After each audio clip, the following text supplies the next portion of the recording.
La peinture, ça permet de se reposer, de s'évader. Quand on s'installe devant une peinture et quand on regarde ce qu'a fait un artiste ou une artiste, quand on voit toute la poésie du monde qui s'exprime sur une toile, quand on regarde les couleurs qui se marient ensemble, toute cette diversité, toutes ces courbes, tous ces coups de pinceau qui permettent de créer des formes et de créer un monde agréable à regarder.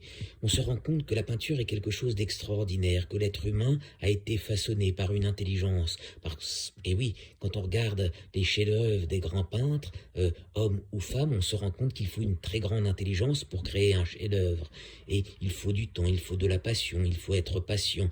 On ne peut pas bâtir un monde extraordinaire en quelques clics. Il faut des technologies apaisantes, il faut des robots maçons, il faut des armées de maçons, il faut restructurer le monde de manière différente. Et il faut insuffler des valeurs à nos enfants, faire en sorte qu'ils aient une bonne éducation. Il ne faut pas se laisser sombrer dans le désespoir, il ne faut pas laisser la haine nous détruire. Il est important de nous réunir, la gauche, la droite et tout le monde. Et puis regardez cette femme qui est une artiste extraordinaire. Elle est là avec son regard, avec sa poésie, elle aime la montagne, elle aime la mer, elle aime s'installer dans une robe, et puis elle aime de temps en temps être toute nue sous sa couette et faire l'amour avec un homme qu'il aime.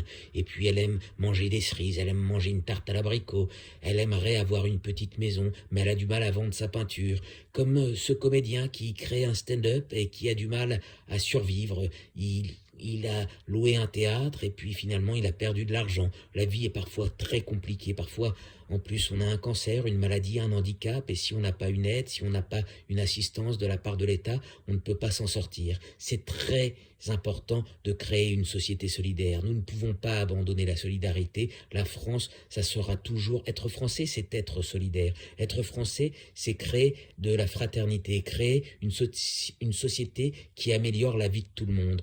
Être français, c'est refuser d'être égoïste. On n'a pas le droit d'être égoïste.